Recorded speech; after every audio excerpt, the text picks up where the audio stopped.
Pleno de la Corte Suprema de Justicia se prepara para definir este viernes el rumbo de la sede y la amnistía política en medio de la incertidumbre, dicen analistas. Si la Corte deroga las sedes con efecto retroactivo, las consecuencias para Honduras serán fatales, señala Próspera. Corte de Apelaciones revoca sobreseimiento a líderes de Guapinol, entre ellos a Juan López, asesinado el 14 de septiembre. CONADE y Alto Comisionado de Derechos Humanos externan preocupación por persistencia judicial en criminalizar a los defensores del ambiente en Guapinol. Congreso Nacional se ha convertido en el epicentro de la violencia política contra las mujeres, lamentan feministas. Concluye la cumbre del café sin la declaración prevista de respaldo a los productores para que Europa amplíe plazo para entrada en vigencia del reglamento cero deforestación. Coronel Muñoz cree que motín carcelario en cárcel de Támara, donde murieron 2 reclusos y 4 salieron heridos, fue planificado fuera del penal. Salen a luz nuevas fotos de la violencia de género que expresidente argentino dio a la ex primera dama, mientras se eleva el tono de relaciones entre Venezuela y España. Este es su noticiero TN5 Estelar con Renato Álvarez y Cristina Rodríguez. Muy buenas noches, Honduras. Bienvenidos a la emisión de este jueves 19 de septiembre. La noticia del día es presentada por Claro TV Plus, la nueva plataforma de Claro con más apps de contenido. Contratalo y recibí 100 megas por $36 al mes. La noticia del día la vamos a desarrollar brevemente con el presidente del Colegio de Abogados de Honduras, Gustavo Solórzano, y con el exfiscal general del Estado, Edmundo Orellana Mercado, en razón de la sesión plenaria de 15 magistrados de la Corte Suprema de Justicia este viernes a partir de las 8 de la mañana. Indistintamente de que algunos estén de manera presencial y que otros estén de manera virtual. Ya es sabido que no estarán los magistrados de la Sala Constitucional, serán sustituidos por los suplentes y todavía hay inquietud, o por lo menos no se sabe si 1 o 2 magistrados por razones de salud estarán o no en ese pleno presencial y virtual. 2 son los temas que van a decidir: la amnistía política y el asunto de las zonas de empleo y desarrollo económico. Tengo al abogado Gustavo Solórzano, presidente del Colegio de Abogados de Honduras, y al exfiscal Edmundo Orellana. Comienzo con el presidente del Colegio de Abogados en torno a las zonas de empleo y desarrollo económico. Ya la Sala Constitucional falló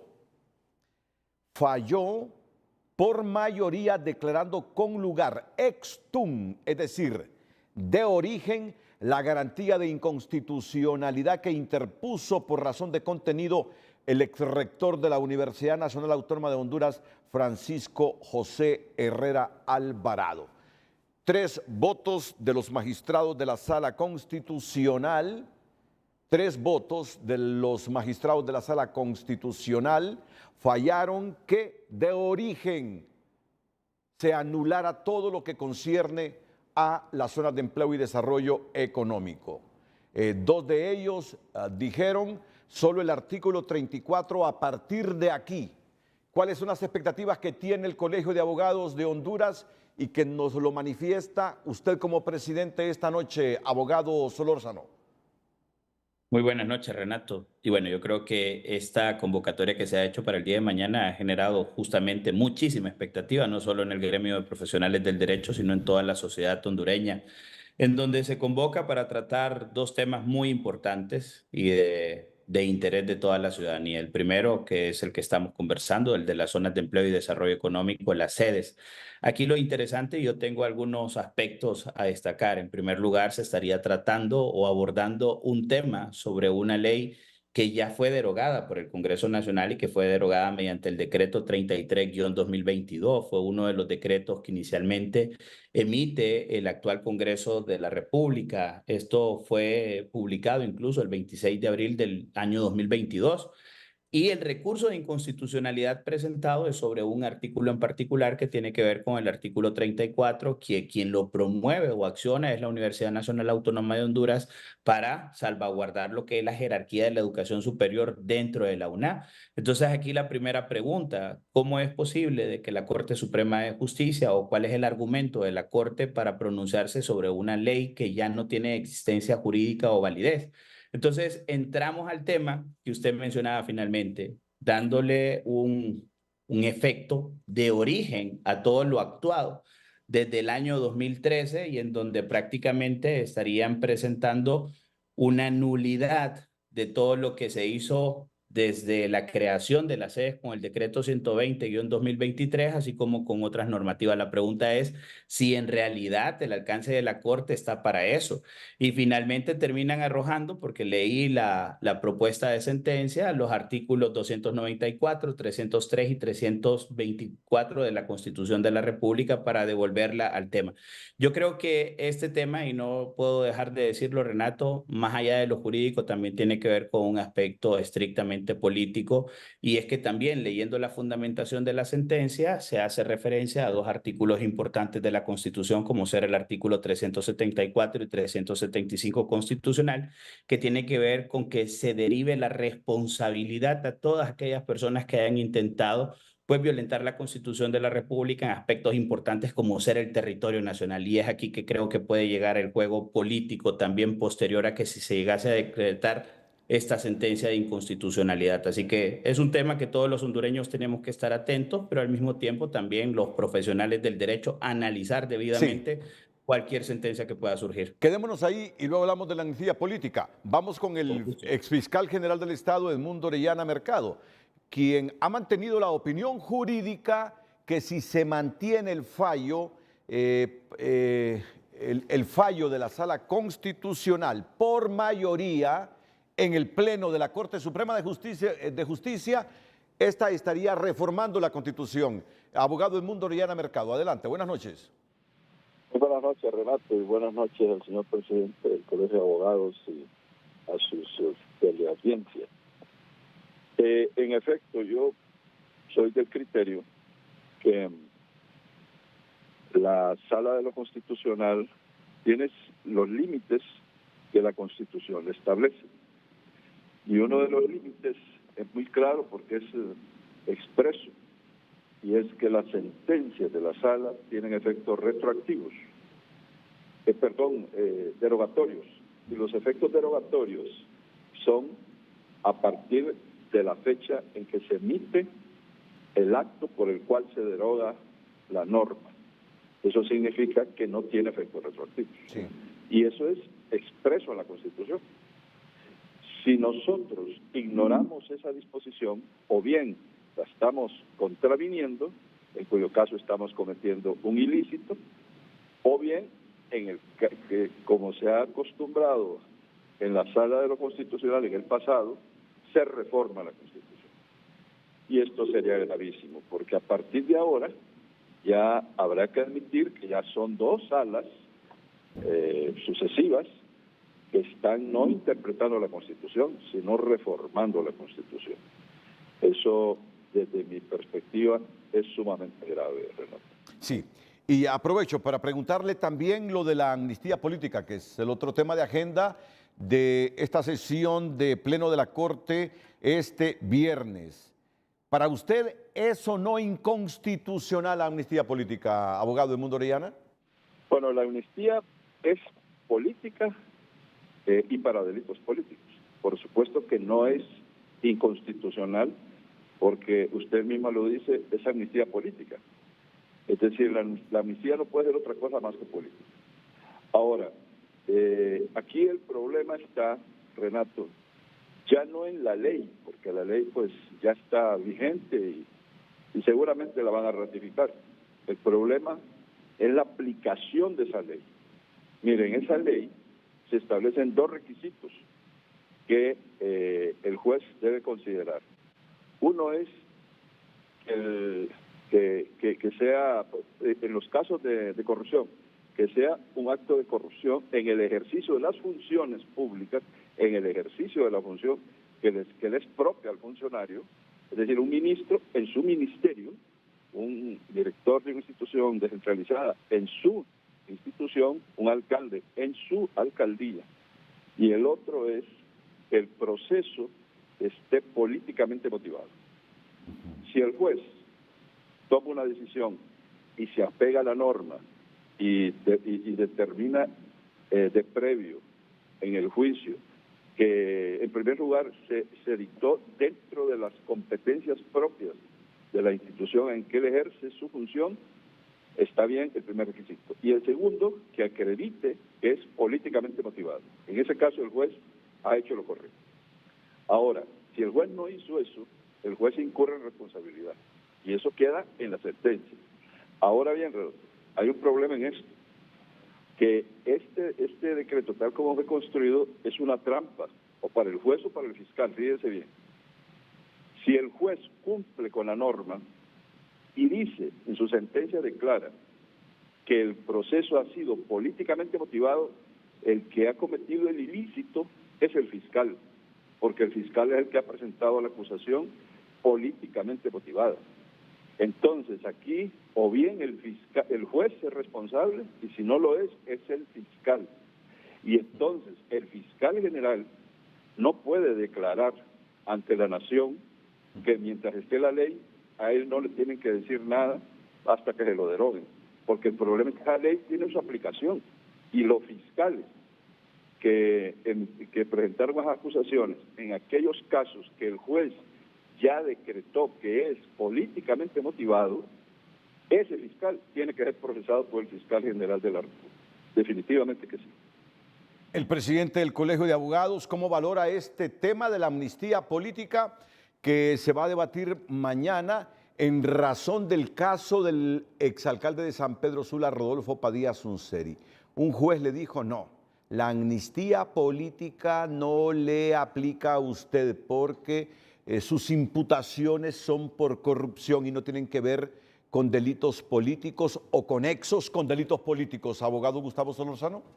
Mire, Renato, yo le voy a volver a enviar un documento que nosotros elaboramos junto con el Consejo Nacional Anticorrupción en el año 2022. Y yo le voy a decir lo que dije en el 2022.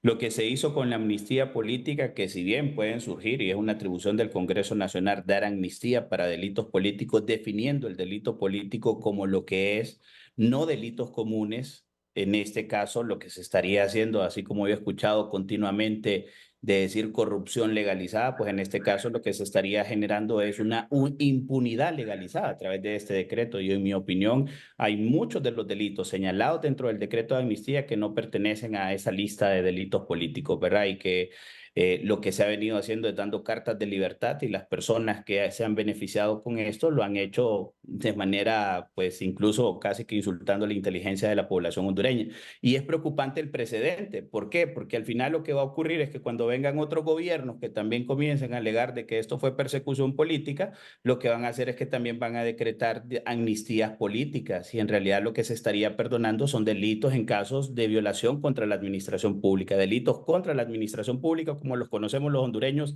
delitos de corrupción. Así que también es un tema importante a tratar y reitero lo que dije en el año 2022, no estoy de acuerdo con la amnistía política que se dio en aquel momento porque no es para delitos políticos, sino para delitos comunes y mantengo la posición más de 2 años después, Renato. Sí, y me disculpan por favor porque les voy a dar poco tiempo para una respuesta sobre una pregunta, no diría yo que subjetiva, pero que ustedes me la pueden eludir justamente por su elaboración.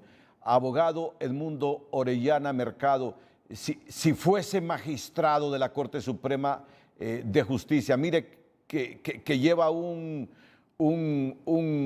acento hipotético mi pregunta. Si usted fuera magistrado de la Corte y tuviese que enfrentarse a estos dos escenarios, amnistía política y el asunto de las zonas de empleo y desarrollo económico, por dónde se inclinaría este viernes? Bueno, Renato, para contestar eso, tendría que contarle una historia que me pasó a mí, y que no sé si tenemos los minutos, pero baje rápido. Mire, yo pasé el Ministerio de Defensa de un cuartel a una oficina pública, porque yo no soy militar y en consecuencia no me sentía cómodo allí. Resulta que los militares estuvieron de acuerdo. Cuando llegó el Tribunal Superior de Cuentas, nos hicieron un reparo al presidente Zelaya y a mí, un reparo administrativo con una multa de 50,000 pesos, porque habíamos pasado eso y decían los auditores que la oficina ahí en el cuartel era bien bonita, que porque la habíamos pasado allá, que había incurrido en gasto innecesario. Pues bien, resulta que impugnamos los dos. Yo fui exonerado, pero el expresidente no. A él fue procesado para que pagara esa multa de 50,000 pesos. ¿Usted cree que ahí hay motivación política o no?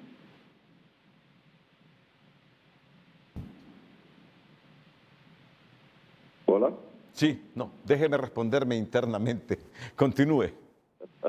Ok, bueno, ese es un caso de motivación política. Y seguramente hay otros casos de motivación política en algunos de los que están planteados. Sí. En otros no lo están. Sí. Pero para eso están los jueces. Para eso están los jueces, Renato. Los jueces son los que deben hacer su tarea. Si no la hacen, ahí está el Ministerio Público. Por eso es que el Ministerio Público es el gran inquisidor de la sociedad de la aplicación de la ley. O sea, el juez que no cumple debidamente la ley debe ser procesado por el fiscal. Y si es el fiscal el que ha hecho el ilícito, el Ministerio Público debe proceder administrativa, civil y criminalmente contra el fiscal.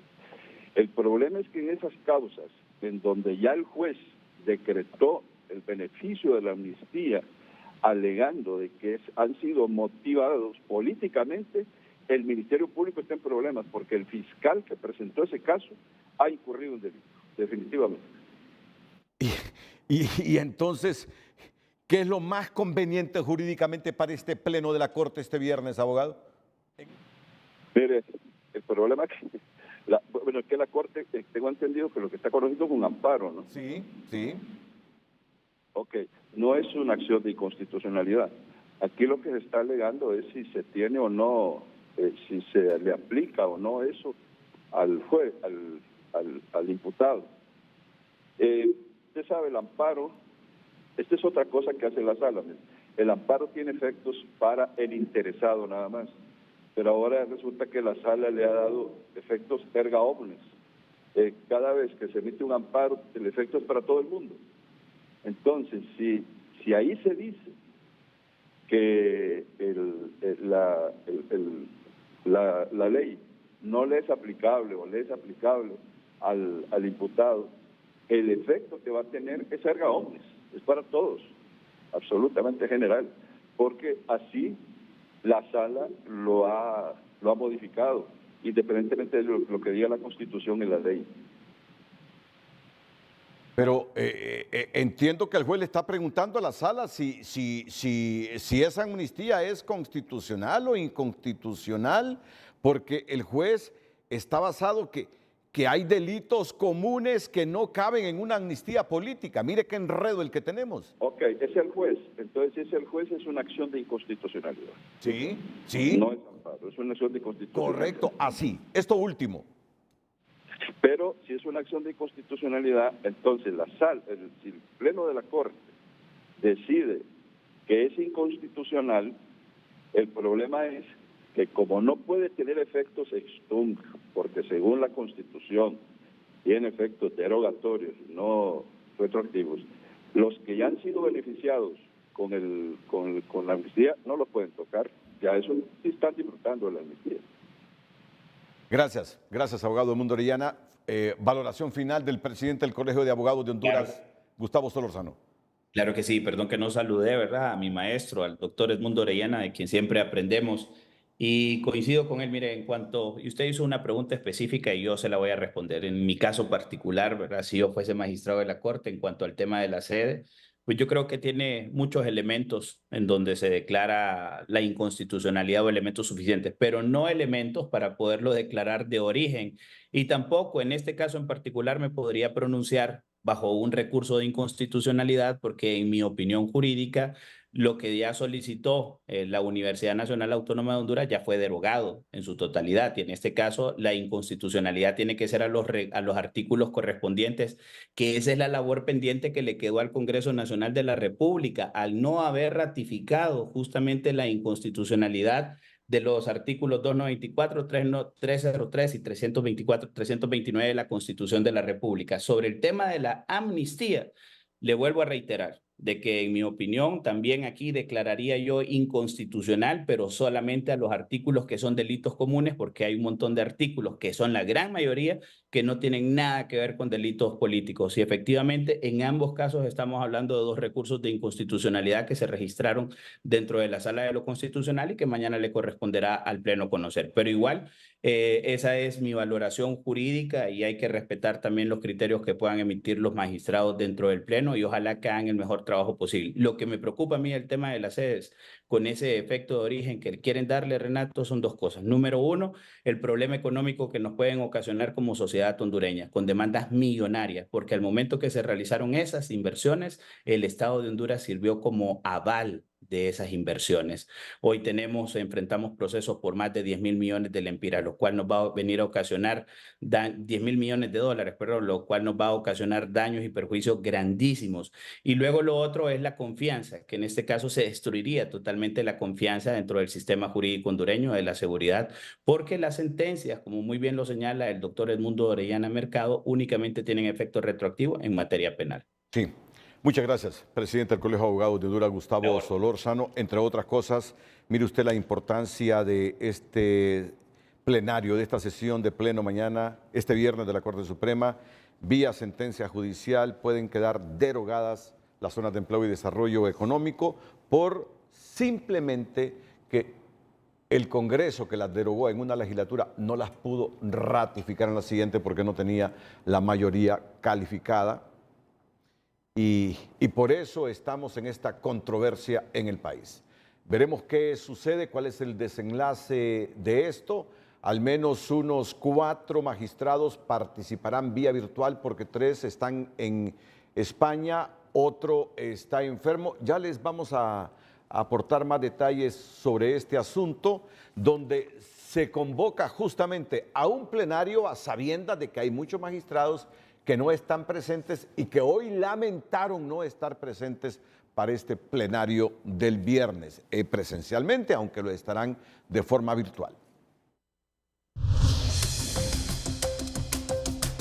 En la noticia positiva le contamos que la parroquia San Vicente de Paúl, en el marco de la Semana de la Caridad, impartirá talleres motivacionales con el fin de prevenir y apoyar a personas que atraviesan problemas de salud mental. La noticia positiva es presentada por Fotón, impulsando tu futuro. Festejando sus 28 años con los mejores precios y regalías del año. Distribuido por Invesa. Con el objetivo de promover y fomentar una mayor conciencia y comprensión sobre la importancia de la prevención y la salud mental, la parroquia San Vicente de Paúl junto al Hospital San Juan de Dios realizan en San Pedro Sula la Semana de la Caridad. Esta es una actividad que la parroquia realiza anualmente y que este año nos ha dado el privilegio de poder apoyarlos en este sentido. Queremos aprovechar esa oportunidad para llegar a la comunidad en general. Durante la Semana de la Caridad se desarrollará una serie de talleres para que los asistentes puedan mejorar su bienestar mental, espiritual y emocional. Haremos diferentes actividades como talleres acerca de la inteligencia emocional, la actitud mental positiva, la resolución de conflictos, terapia ocupacional, arte terapia. Esto va a ser desde el próximo lunes, día 23 al 27, de 3 a 5 de la tarde. La salud mental después de la pandemia del COVID-19 registra un repunte significativo particularmente en la mujer. A raíz de este crecimiento, la Semana de la Caridad se enfocará en esta difícil enfermedad. En el caso de Honduras, la mayor proporción es en mujeres, porque la incidencia es mucho más alta en enfermedades del estado de ánimo. Y o sea, la depresión, la ansiedad, el trastorno bipolar, que están más ligados al sexo femenino. Los talleres serán en la parroquia San Vicente de Paúl del 23 al 27 de septiembre, a partir de las 2 de la tarde a 8:30 de la noche. Honduras. Lo de la Corte Suprema este viernes es muy importante. Es de trascendencia. Tanto el fallo de la Corte en el asunto de la amnistía política como de las zonas de empleo y desarrollo económico. Yo sé que el país está dividido, pero es muy importante. Por eso primamos esta temática. Vamos a escuchar la opinión que tiene un abogado muy influyente en el país, Raúl Pineda Alvarado, sobre esta temática. No sería una decisión que no despierte polémica. Particularmente hay un grupo de abogados que pensamos que la Corte puede declarar inconstitucional una ley, pero decir que la Constitución es inconstitucional y depositar esa facultad en 5 personas de la Sala Constitucional me parece ciertamente absurdo. Tiene más legitimidad el Congreso, con 128 diputados electos, y no 5 magistrados de la Sala Constitucional que fueron electos en una elección de segundo grado. Pero sobre esto hay opiniones a favor y en contra. Lo que sí es cierto es que va a haber polémica y que los afectados no se van a quedar de brazos cruzados. Y respecto a los casos de la amnistía, yo creo que en las consideraciones la Corte debería decir que esto es exclusivamente para delitos políticos.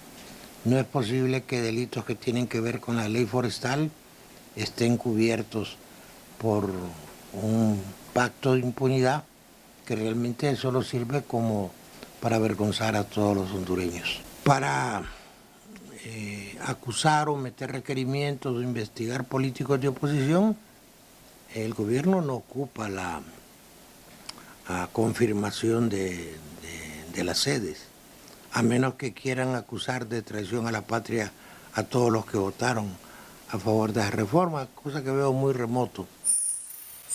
Raúl Pineda, refiriéndose a uno de los temas de agenda de este viernes, la sede, pero también a la amnistía política. Juan Carlos Aguilar, de la ASJ.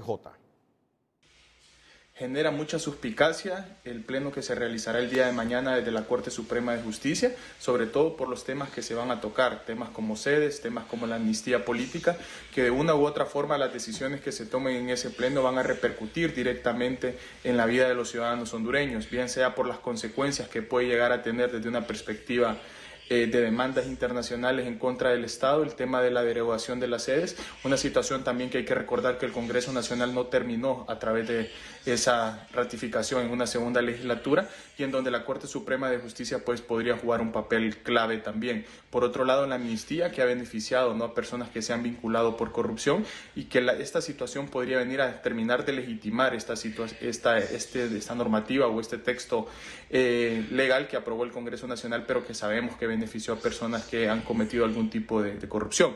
Lo ideal sería que la Corte Suprema de Justicia espere, ¿no?, a conformar un pleno integrado por magistrados propietarios y a partir de ahí tomar las decisiones. Tomás Zambrano, dirigente político del Partido Nacional.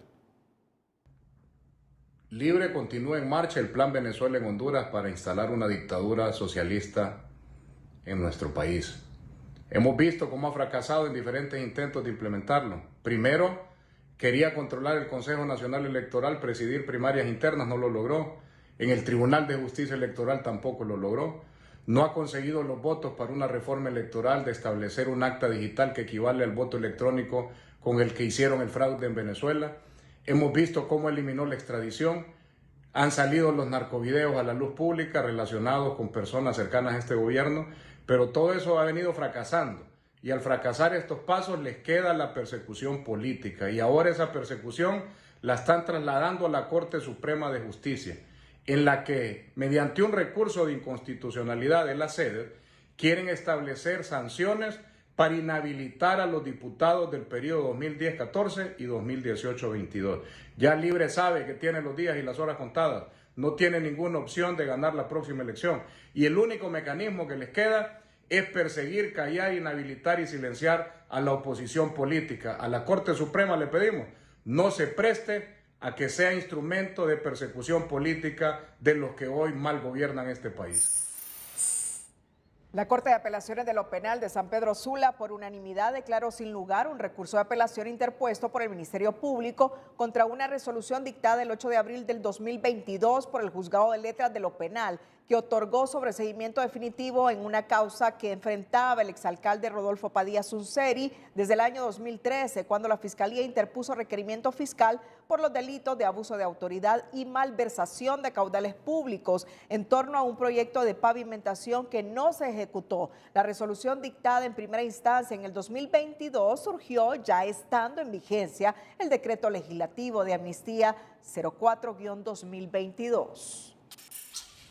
La congresista republicana y presidenta del Subcomité para el Hemisferio Occidental de los Estados Unidos, María Elvira Salazar, se refirió este jueves a la reunión del Pleno de Magistrados de la Corte Suprema de Justicia con la ausencia física de algunos magistrados. Al respecto opinó, la presidenta socialista Xiomara Castro y los dirigentes del Partido Libre están fuera de control, quieren dominar el Tribunal Supremo. Ahora que algunos jueces opositores no están en el país, lo que aprueben suplentes de Libre será ilegítimo y sus visas americanas están en riesgo, advirtió Salazar. En respuesta, el canciller hondureño Eduardo Enrique Reina le pidió respeto al Estado de Honduras. La que está fuera de control es usted. Limítese, por favor, a legislar y dar instrucciones sobre su país. Honduras es un país soberano. Cuando la Corte Suprema de Justicia definió la reelección ilegal de Juan Orlando Hernández para crear un verdadero narcoestado, no les preocupó. O cuando se hicieron los fraudes electorales de 2013 y 2017.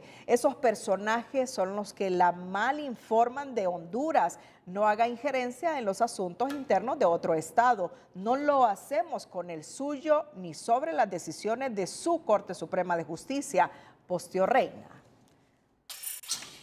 La posible decisión de la Corte Suprema de Justicia de declarar inconstitucional con efecto retroactivo la Ley de Zonas de Empleo y Desarrollo Económico SEDE tendría graves repercusiones para el país, socavando su estabilidad democrática y económica, advirtieron los ejecutivos de la sede próspera a través de un comunicado. Asimismo, dicen que un fallo de este tipo no solo crearía un clima de inseguridad e incertidumbre para inversionistas y empleados, sino que también abriría la puerta a una persecución generalizada de los partidos de oposición por el supuesto delito de votar a favor de una ley que ha creado más de 8,000 empleos y ha traído más de $300 millones en inversiones al país. De talla próspera que más de 100 inversionistas estadounidenses y de otros 20 países tienen capital comprometido en estos proyectos, por lo que una decisión de este tipo dañaría gravemente las relaciones con Estados Unidos, llevando a sanciones como la cancelación de visas, suspensión de ayudas y hasta la interrupción de remesas.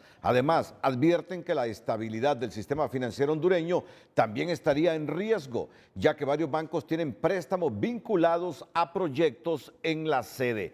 Concluye Próspera que una decisión de esa magnitud pondría en peligro el proceso y las oportunidades que Honduras necesita.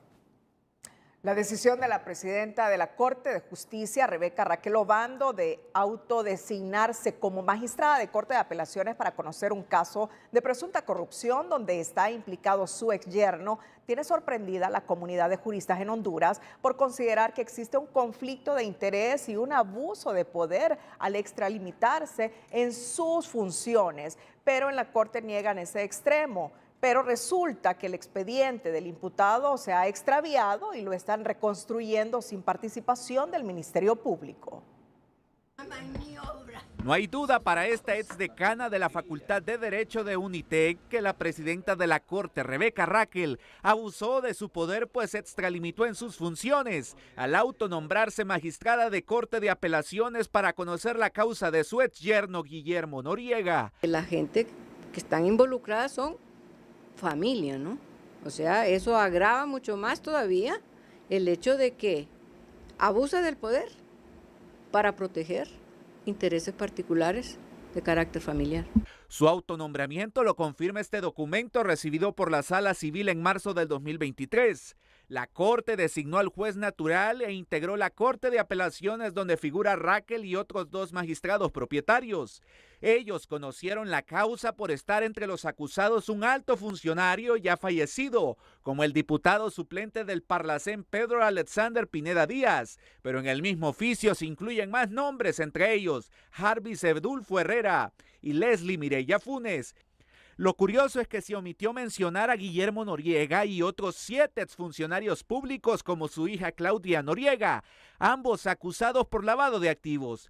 Todos figuran en el mismo requerimiento fiscal que conoció la nueva Corte en 2023 por el sonado caso Hermes que reveló la Oferco en 2021. No es común que el máximo representante de la Corte Suprema se involucre directamente en estos casos, cuando su labor suele ser más administrativa, señala el presidente del Colegio de Abogados, para quien Raquel incurrió en un conflicto de interés y debió excusarse de conocer la causa. Aunque ya ese parentesco haya desaparecido, no deja de existir el tema del conflicto de interés y ante cualquier circunstancia de que pueda colocar en una situación relacionada con la ética, un caso en particular, lo mejor es que la presidenta pues se excuse y que pueda integrar cualquier otro magistrado de los 15 que ya están dentro del Poder Judicial.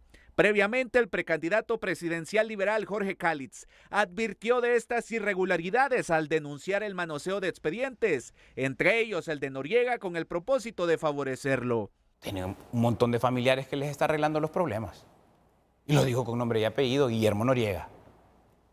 Don Luis Javier Santos, ponga atención al expediente de Guillermo Noriega, porque no sería el primer exyerno que le resuelve. En la Corte tienen su propia versión. Primero afirman que la reasignación de todos los expedientes de la gestión pasada, así como las designaciones en Corte de Apelaciones, se dieron por orden de precedencia. Sobre el caso de Noriega señalaron que la presidenta de la Corte nunca lo recibió ni lo leyó, porque no había necesidad de hacerlo en vista que ya había fallecido el diputado al Parlacén. Pero por razones desconocidas, la Corte anterior no lo envió a la justicia ordinaria, defendieron, al indicar que los acusados se fueron en amparo ante la Sala Constitucional.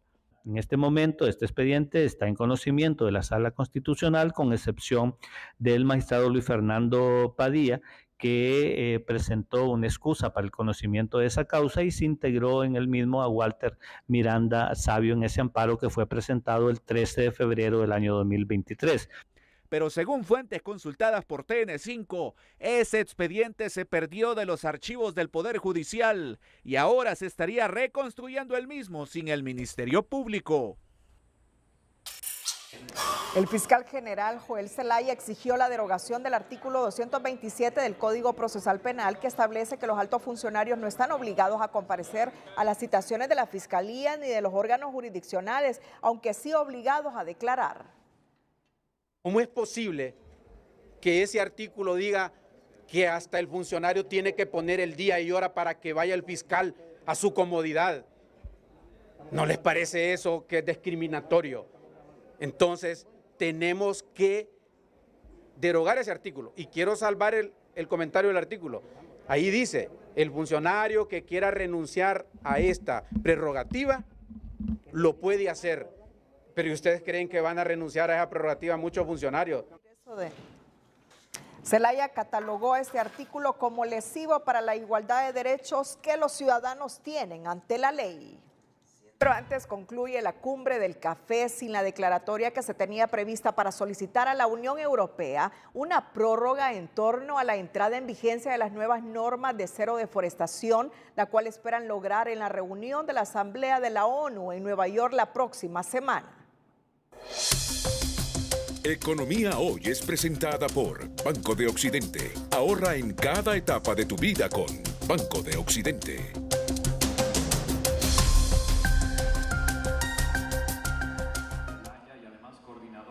Al cierre de la primera cumbre del café en Honduras, quedó pendiente la declaratoria conjunta de los 33 países miembros de la CELAC para solicitar una prórroga del reglamento cero deforestación a la Unión Europea. Debido a que uno de los países no asistió, esperan que se apruebe en el foro de cancilleres que se realizará la próxima semana. La declaración fue remitida ya a los cancilleres, ¿verdad? Ya fue presentada el día de ahora y se generan varios insumos para la declaración de Nueva York, que será en 7 días.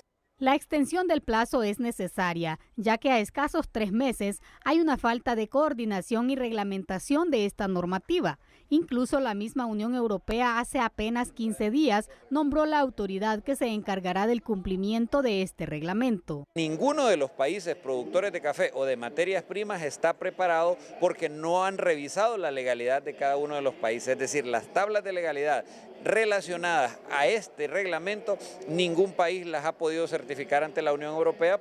En 10 días comienza la nueva cosecha cafetalera y las ventas anticipadas ya comenzaron, pero los compradores europeos están exigiendo información ambiental y legal de cada finca. Nos dicen, bueno, queremos comprar café hondureño, pero necesitamos los datos, necesitamos la información.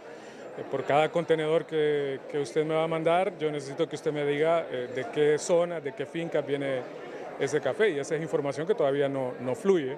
La directora de la Organización Internacional del Café, Vanusia Nogueira, y el representante de Honduras en esa institución, Iván Romero, están optimistas. Creen que habrá una solución antes que finalice el año. Se espera que esta solicitud, en la que ya están de acuerdo la mayoría de países latinoamericanos, haga eco en la Unión Europea y decida postergar por lo menos 12 meses la entrada en vigencia del reglamento cero deforestación.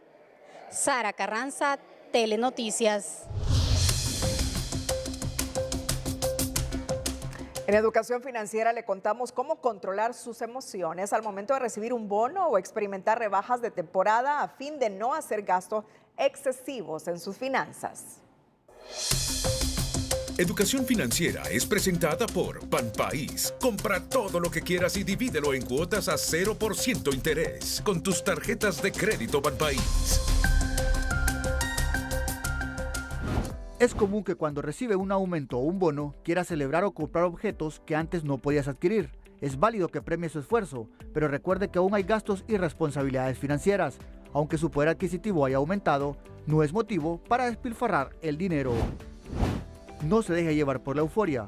Cuando está viviendo un momento muy agradable, es probable que quiera hacer cualquier cosa para extenderlo, cueste lo que cueste. Entonces, impulsado por la euforia, haces gastos que no tenías contemplados y que seguramente, al día siguiente, le causarán una resaca financiera. No gaste cuando esté triste o enojado. Cuando su estado de ánimo no es óptimo y decide hacer una compra, se está arriesgando a irse a casa con algo innecesario, feo o muy caro. Cuando está alterado, es difícil ser objetivo y analizar con claridad las decisiones. Miren, vamos a profundizar sobre esto en los próximos minutos porque hoy una corte o la Corte Primera de Apelaciones de la Ceiba Atlántida revocó el sobreseimiento definitivo a favor de defensores de derechos humanos y del ambiente en el caso de Guapinol en Tocoa, Colón. Y miren usted lo que ha escrito en redes sociales el fiscal general del Estado. Miren ustedes lo que ha escrito el fiscal general del Estado sobre este tema. He ordenado una investigación imparcial y objetiva a la Corte de Apelaciones de la Ceiba tras haber emitido al lugar un recurso que revoca el sobreseimiento definitivo para los defensores del ambiente de Tocoa, Colón. Asimismo, he instruido que se investigue al fiscal encargado del caso. Reafirmo mi compromiso de hacer justicia. No permitiremos abusos ni confabulaciones de ningún tipo, escribe Joel Zelaya Álvarez. Este segmento es para complementar toda la información económica, pero antes de toda esta información de interés en economía y finanzas, divulgamos otra noticia también de interés. El Movimiento Social por Nuestros Hijos, conformada por padres de familia, presentó este jueves a la Secretaría del Congreso Nacional, a través de una iniciativa ciudadana, la Ley de Derechos Parentales, con la que los padres de familia podrán decidir sobre temas educativos de sus hijos. Estamos trayendo una ley de derechos parentales para ser presentada ante el Congreso Nacional, donde vamos a blindar ese derecho que tenemos los padres sobre nuestros hijos. La exigencia principal es el respeto al artículo 152 de la Constitución de la República. Correcto, el artículo 152, donde nos da el derecho preferente a decidir la educación de nuestros hijos. Así que queremos ser escuchados. Representantes de la Iglesia Evangélica y Católica respaldan la iniciativa de ley presentada por los padres de familia. Porque todo aquello que esté en beneficio de la familia, en beneficio de la sociedad, en beneficio de los jóvenes, de la niñez, para nosotros es fundamental apoyarlo. Y creemos que esta iniciativa que han tenido los padres para ser parte de la educación de sus hijos y así impedir que ideologías como la ideología de género se implementen en los sistemas educativos nacionales, creemos que es positivo y es por ello que estamos aquí hoy. Los representantes del movimiento social también indicaron que han intentado ser escuchados por las autoridades de educación y al más alto nivel, pero no han tenido respuesta. Esto con el objetivo de presentarles la propuesta y manifestarles que no se oponen a la educación sexual. Luego de la declaración del Fondo Monetario Internacional en la que anuncia que revisará el acuerdo en la primera quincena de octubre, el índice de riesgo país comenzó a bajar, sumando una reducción de 45 puntos básicos desde el 11 de septiembre a la fecha, bajando de 470 a 425 puntos básicos. El índice de riesgo, que sigue siendo el segundo más alto de la región centroamericana, solo superado por El Salvador, pero la disminución indica una mejora del perfil crediticio para Honduras. El deslizamiento del empira frente al dólar refleja una mayor aceleración en las últimas semanas, registrando una pérdida de 14 centavos en lo que va del año. De acuerdo con la presidenta del Colegio de Economistas, Amparo Canales, esta medida es necesaria porque el empira está sobrevalorado y se han perdido demasiadas reservas. Sin embargo, advierte que hacerlo de forma acelerada aumentará los precios de los productos importados porque las autoridades tomaron medidas de forma tardía. Necesitamos más lempira para comprar combustibles, medicamentos, materias primas, y esto hace que se incremente el costo y afecte, a quien afecta es a las familias, digamos a la población en general. A la fecha, el tipo de cambio para la compra en el sistema financiero es de 24.79 lempiras por dólar y el precio al que se lo venden en instituciones financieras alcanza los 24.92 lempiras por dólar. Cabe recordar que la depreciación y el aumento a la tasa de interés de referencia han sido condiciones del Fondo Monetario Internacional para concretar la revisión del acuerdo. Ante las constantes alzas al precio del huevo de mesa, las autoridades de la Secretaría de Desarrollo Económico informaron este jueves que han sancionado a 15 empresas, entre distribuidoras y establecimientos comerciales, porque no se justifican los incrementos aplicados, ya que los insumos para producir mantienen precios estables. Hay 15 empresas sancionadas, imputadas por la no presentación de facturas. ¿Y por qué resaltamos esto? Porque cuando usted no presenta la factura, cuando hace el proceso de comercialización, está dando un espacio para que exista un proceso de especulación fuerte a nivel de estos intermediación, digamos.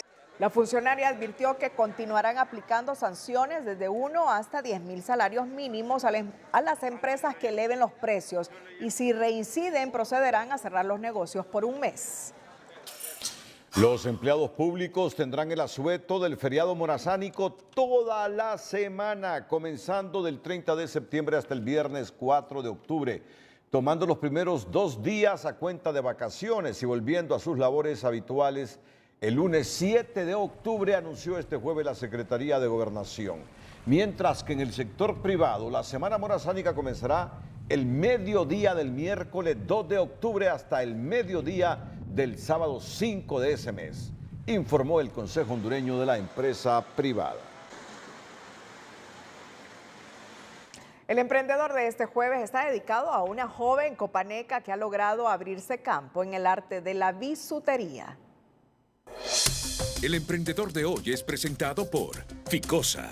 Ahorra para lograr todo lo que te propongas porque en Ficosa tienes todo el respaldo para que descubras cómo ahorrar es poder.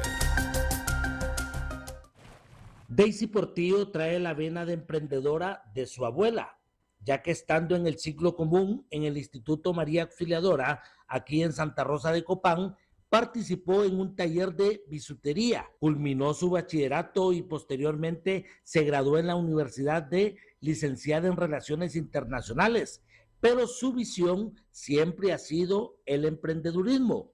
y monta su tienda en línea desde el 2019, pero en enero del 2024 ya emprende presencialmente con su negocio de la piña joyería artesanal, que consiste en la elaboración de cadenas, collares y aritos. Desde pequeña y siempre me ha gustado tener mi propio dinero y mis propios ingresos.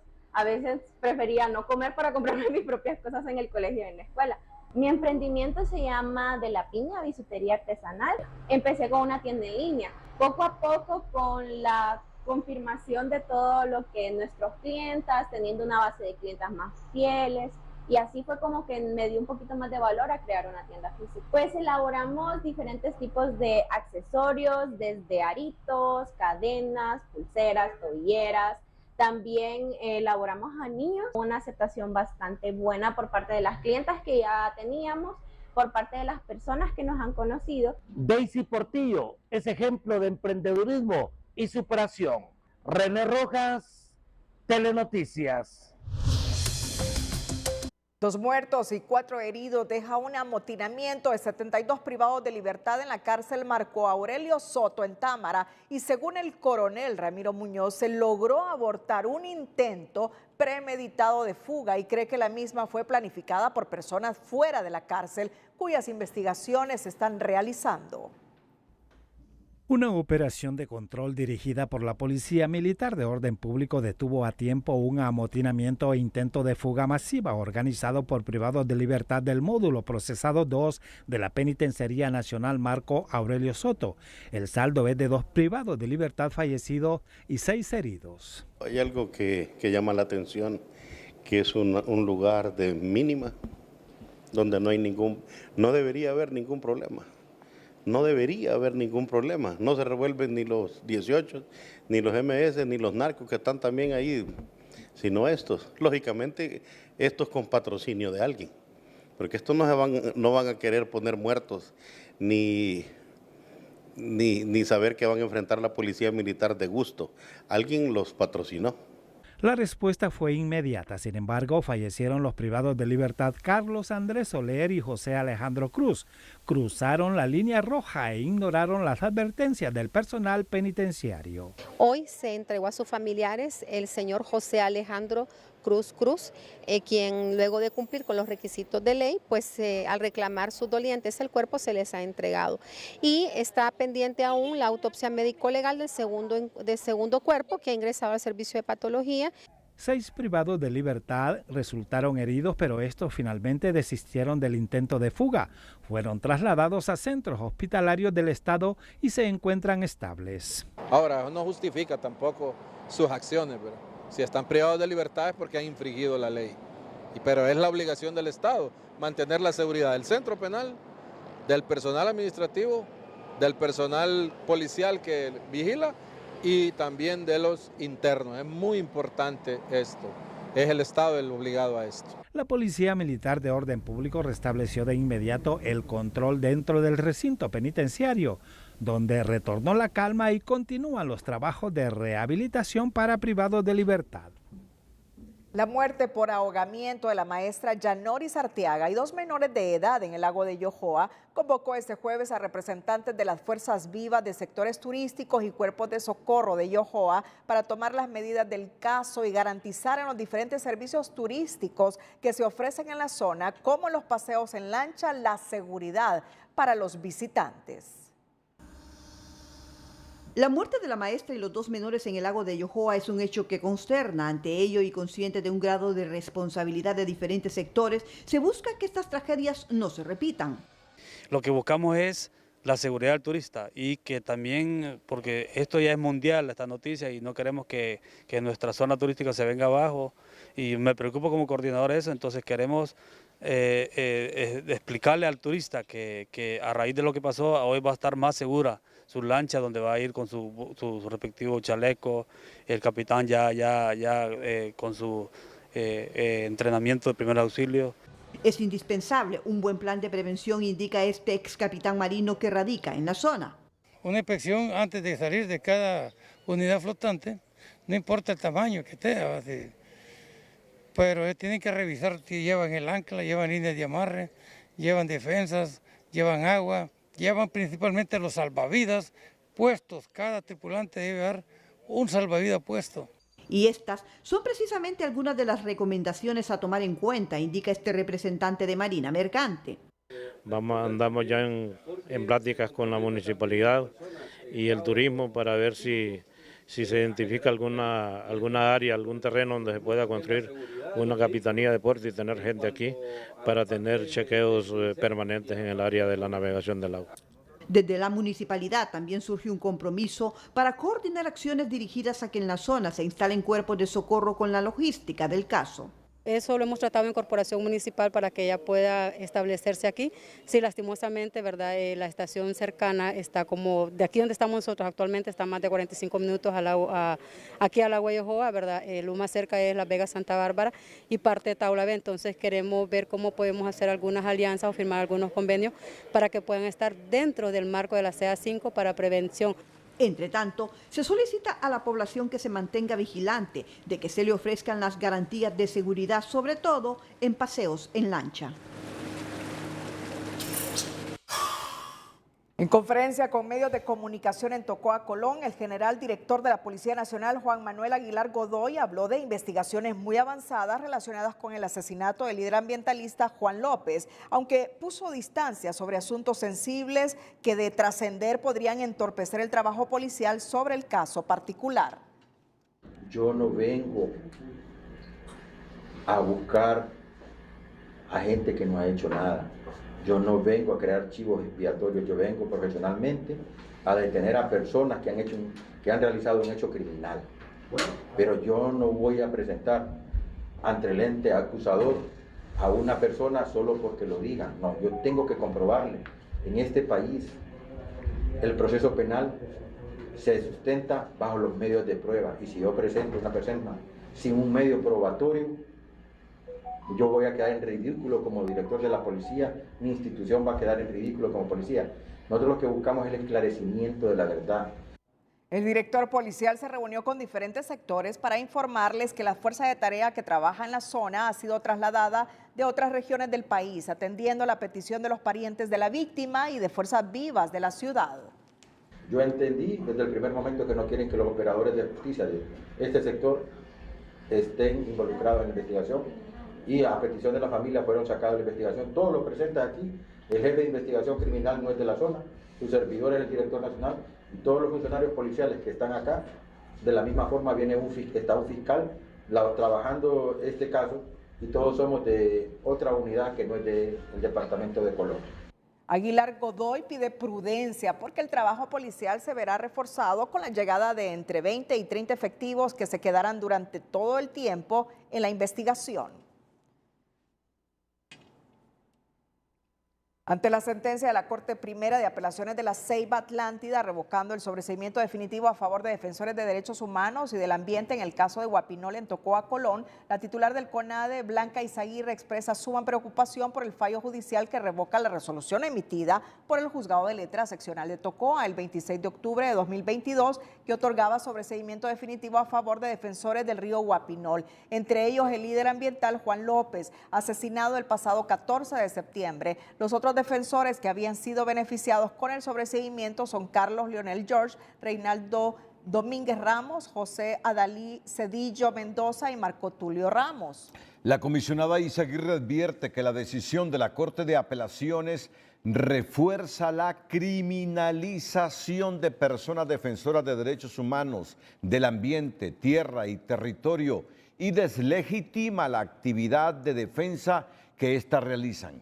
El CONADE enfatiza y reitera la situación de criminalización y riesgo que enfrentan las y los defensores del río Guapinol y del Comité Municipal de Defensa de los Bienes Comunes y Públicos de Tocoa.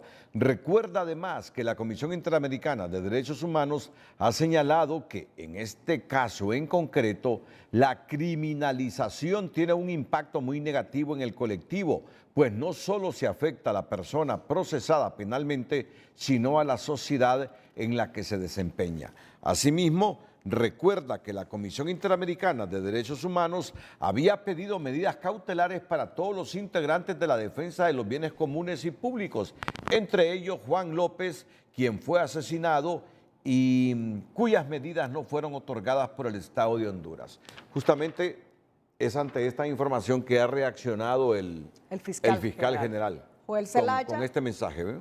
Y ha escrito: he ordenado una investigación imparcial y objetiva a la Corte de Apelaciones de La Ceiba tras haber emitido al lugar un recurso que revoca el sobreseimiento definitivo para los defensores del ambiente de Tocoa, Colón. Asimismo, he instruido que se investigue al fiscal encargado del caso. Reafirmo mi compromiso de hacer justicia. No permitiremos abusos ni confabulaciones de ningún tipo. Víctor Manuel López Flores, comisionado de policía retirado, acudió a la cita hecha por la Fiscalía Especial contra el Crimen Organizado y la Dirección de Lucha contra el Narcotráfico para rendir declaración en condición de investigado como uno de los 37 hondureños mencionados en juicios por narcotráfico desarrollados en la Corte del Distrito Sur de Nueva York. López Flores acudió a la cita desde San Pedro Sula, donde fijó su residencia tras retornar a Honduras en enero de 2021, después de pagar la condena a 5 años tras declararse culpable de uno de los delitos imputados por la justicia estadounidense relacionados con la narcoactividad. El oficial de policía en retiro compareció este jueves junto a su equipo legal y en su declaración admite que en 2014 tuvo reuniones con 2 mexicanos traficantes de droga a quienes entregó un mapa que mostraban los puestos de control policial a lo largo de las principales rutas para el trasiego de cocaína por Honduras en su destino final hacia Estados Unidos. En la sesión de anoche miércoles, la secretaria del Congreso Nacional, Luz Angélica Smith, pasó un momento incómodo cuando la interrumpió el presidente Luis Redondo para solicitar una revisión en la votación de la dispensa de 2 debates para la aprobación de un préstamo de $20 millones con el Banco Interamericano de Desarrollo. En un descuido, Smith dejó encendido el micrófono y se escuchó cuando le manifestó a Redondo que solo había 48 votos y no se alcanzaban los votos para aprobar la dispensa. Y gastos serán exentos de toda clase de deducciones. Antes necesito que las asistentes de Cámara retiren las tarjetas de los que no están presentes. Necesito revisar ese dato ahorita para revisar la votación de la dispensa de debates. Usted mencionó, aquí habían 48, usted mencionó como 8 más. Y no está. La directiva luego de la revisión no logró alcanzar los votos y no le quedó más que tener que discutir en sus 3 debates el préstamo con el BID de $20 millones para el programa de apoyo para la inserción laboral en Honduras, pero luego se suspendió y solo se le dio lectura en su primer debate. Mira, aquí el interés noticioso es que la secretaria del Congreso, Luz Angélica Smith, le dijo a Luis Redondo, no, pero solo hay 48, le dice. Sí. Y a qué le decía, hay que revisar eso porque de repente hay más votos. Y ella le decía, creyendo que tenía el micrófono cerrado, apagado, pero solo hay 48, le dice. En el Congreso Nacional, la bancada de Libertad y Refundación es consciente que carece de un operador político que les ayude a obtener los consensos en el hemiciclo para aprobar leyes y reformas que les interesan. Y el mejor de ello es que este miércoles la Cámara Legislativa no pudo aprobar una dispensa de debates para un préstamo con el BID al no alcanzar los votos necesarios. Según el diputado nacionalista Antonio Rivera, es notable la ausencia de Carlos Zelaya como pieza clave del LIBRE para conseguir los votos y consensos con la oposición parlamentaria. Eso a favor. Honduras es un país de paradojas. La historia está llena de ellas y la más reciente está en el Congreso Nacional, donde ahora uno de los diputados más representativos de la oposición política extraña la presencia del ex parlamentario del LIBRE, Carlos Zelaya, a quien ese poder del Estado le aceptó recientemente la renuncia. Yo lo manifestaba ya hace algún tiempo, que la falta de Carlos Zelaya se va a sentir en el Congreso, porque era un interlocutor válido, que tenía experiencia legislativa, experiencia política y tenía los contactos con el Poder Ejecutivo. Entonces era fácil poder platicar con las bancadas y tal vez llegar a un arreglo. Sin embargo, ahora es mucho más complicado. Creo que el ingeniero Redondo debería convocar mucho más a jefes de bancada y antes de entrar a una sesión tratar de consensar lo más posible, pero no lo hace. En esa misma línea se pronunció el jefe de la bancada del Partido Libre, Rafael Sarmiento, quien considera que la búsqueda de consensos cada vez es más difícil e incluso en temas que solo necesitan la mayoría simple. Bueno, tendremos que hacer esfuerzos enormes de construcción de consensos y de acuerdos en este Congreso Nacional, entender que hay temas de país, entender que Honduras, hay temas en los que debemos de dejar la política a un lado y que debemos de trabajar en unidad por Honduras. Honduras merece unidad. En la bancada del Partido Liberal aseguran que se cansaron de seguir prestando su voto al oficialismo, último que quiere continuar con las viejas prácticas de someter temas sin consensuarlos con las bancadas, afirma el diputado Yuri Sabas. Cuenten con que el Partido Liberal, todo lo que sea positivo, lo vamos a apoyar, lo que sea negativo, vamos a levantar nuestra voz para que mejoren. El ánimo nuestro es que mejoren, que recapaciten, que hagan las cosas bien porque triunfa Honduras. Ahora, si no escuchan, nos toca decir que no. A la directora del FOPRIDE, Melissa Elvir, no le extraña la situación compleja que vive el Congreso Nacional para avanzar en su agenda, pues desde un principio Luis Redondo demostró la falta de liderazgo para dirigir ese poder del Estado. Creo que se evidencia el trabajo de los últimos años, ¿verdad? Es decir, en la presidencia del Congreso Nacional, en la cual no se ha empoderado de su papel como presidente del Congreso Nacional, sino que más bien ha necesitado apoyo de algunas otras fuerzas políticas que en este momento no tiene. La noche del miércoles el Congreso solamente aprobó un dictamen para combatir el gusano barrenador del ganado y se estancan temas de importancia como las reformas electorales y ley de colaboración eficaz, entre otros, que requieren de la astucia y experiencia política que tenía el exsecretario de Congreso Carlos Zelaya para lograr los consensos con la oposición. Cada vez la situación se vuelve más compleja en el Poder Legislativo y de acuerdo a los analistas, a la Junta Directiva se le estaría complicando aprobar temas importantes en lo que resta de esta y de la cuarta legislatura. José Andino, Telenoticias. El Congreso Nacional se ha convertido últimamente en el mayor escenario en donde se practica la violencia política de género, luego de los acontecimientos suscitados con 3 parlamentarias este miércoles. Y justo en este hemiciclo, los parlamentarios se han comprometido a aprobar una ley en contra de la violencia política a las mujeres que no avanza y se va quedando en promesa, dicen las defensoras de las mujeres, preocupadas por los altos niveles de intolerancia y autoritarismo evidenciado en la Cámara Legislativa. Estoy harta de tanta violencia.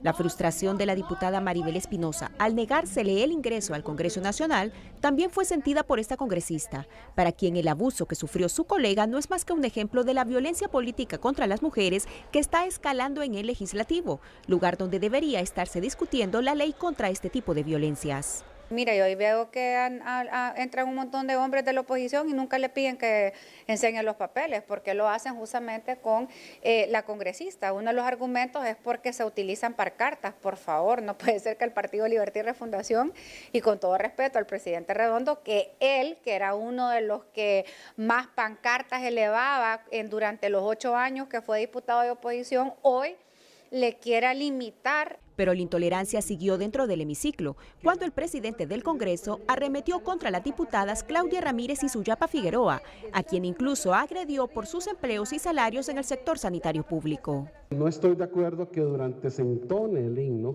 se levanten rótulos. Yo podría poner rótulos, imagínense que yo me ponga a poner rótulos aquí cuando se entona el himno diciendo que las personas que pidieron permiso para que se les pague durante la pandemia, sin ir a trabajar a la universidad, no deberían ser diputados. Imagínense que ponga eso yo.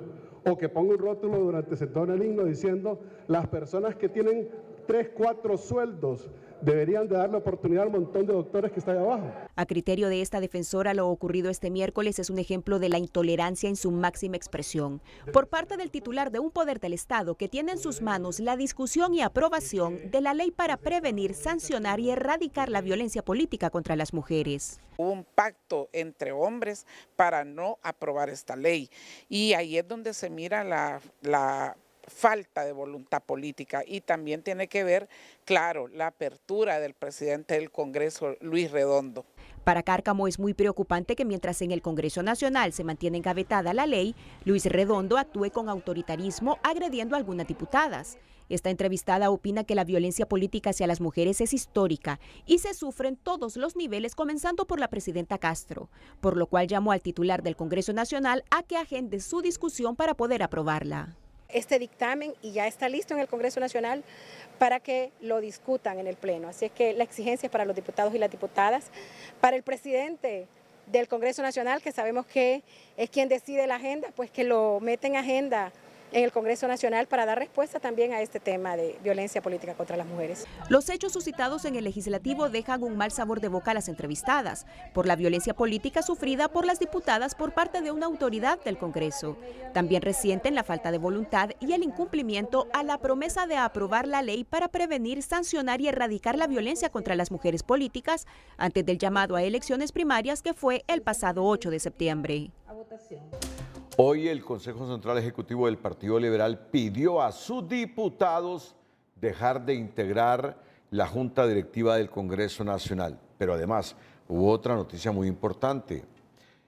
El Pleno de Comisionados del Registro de las Personas definió este jueves la rotación en la presidencia de la institución, quedando en ese cargo para el periodo 2024-2025. Durante las elecciones primarias e internas, el comisionado Roberto Brevé, como el presidente del RNP. Y Catán coincidirá con la presidencia, Rolando Catán, de las elecciones generales. Y Oscar Rivera será hasta el 2026, lo mismo que ha pasado en el Consejo Nacional Electoral y en el Tribunal de Justicia Electoral. Pero antes, nuestro experto César Quintanilla nos dice que un giro centroamericano podría comenzar a afectar el territorio hondureño y amenaza con volúmenes de lluvia por encima de los 200 milímetros. El estado del tiempo es presentado por Servicio Aeroportuario Nacional. La transformación de nuestros aeropuertos ya está en proceso.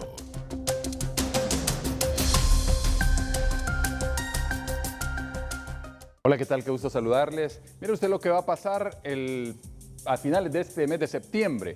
Bueno, pues esta roca que observan es una mini luna que va a empezar a girar alrededor de la Tierra. Es decir, que al menos por más de 50 días tendremos esa mini luna orbitando nuestro planeta, porque pues es atrapada por la gravedad de la Tierra y tiene un tamaño de al menos 10 metros. ¿Qué está pasando sobre nuestro territorio? Hay una onda tropical que está pasando, se ha asociado con un sistema de baja presión que se va extendiendo y la proyección del Centro de Huracanes ya nos dice que tiene un 40% de posibilidades de desarrollarse en 7 días. Y desde ahora hasta el próximo martes, este sistema podría originar un giro centroamericano. ¿Qué quiere decir? Que va a absorber humedades del Pacífico de forma permanente y ya vamos advirtiendo en zonas del sur, algunas áreas del centro y norte que podrían presentarse inundaciones por los volúmenes de precipitación, principalmente, repito, en la zona sur por encima de los 200 milímetros desde este día hasta el martes de la próxima semana y el acumulado en zonas del centro, partes del oriente y norte. Atención con esto. Para esta jornada de viernes, miren cómo continuaremos con esas precipitaciones. Esas zonas grises justamente nos ilustran en dónde esperamos las lluvias y pueden ver la humedad relativa que llegará al 95% y todas las probabilidades de lluvia justamente se generan en el transcurso del día y con más fuerza hacia el cierre del día. Las temperaturas andarán hasta 34 en la zona norte, 32 en el occidente, 28 y 31 en el centro, 32 en la zona sur, la región oriental con 30 y 31, mientras el oleaje en el litoral caribe de 1.3 al norte de Roatán y en el Golfo de Fonseca continuará de 2 metros. Por favor, tomen en cuenta este pronóstico y cuídense mucho, siempre le queremos como televidente y no como noticia. Que la pasen bien. Cerramos la emisión estelar, a continuación las 5 de TN5. Feliz noche.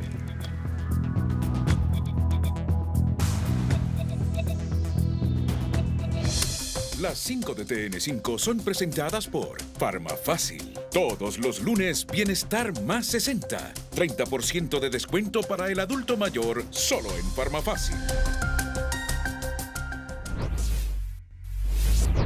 Pleno de Corte Suprema se prepara para definir este viernes el rumbo de las sedes y la amnistía política en medio de la incertidumbre, dicen analistas.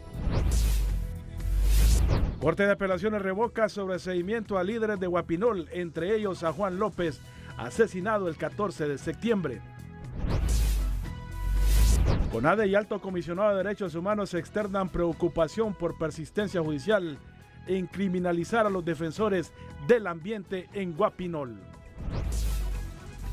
El Congreso Nacional se ha convertido en el epicentro de la violencia política contra las mujeres, lamentan feministas. Salen a la luz nuevas fotos de la violencia de género que expresidente argentino dio a la ex primera dama, mientras se eleva de tono las relaciones entre Venezuela y España.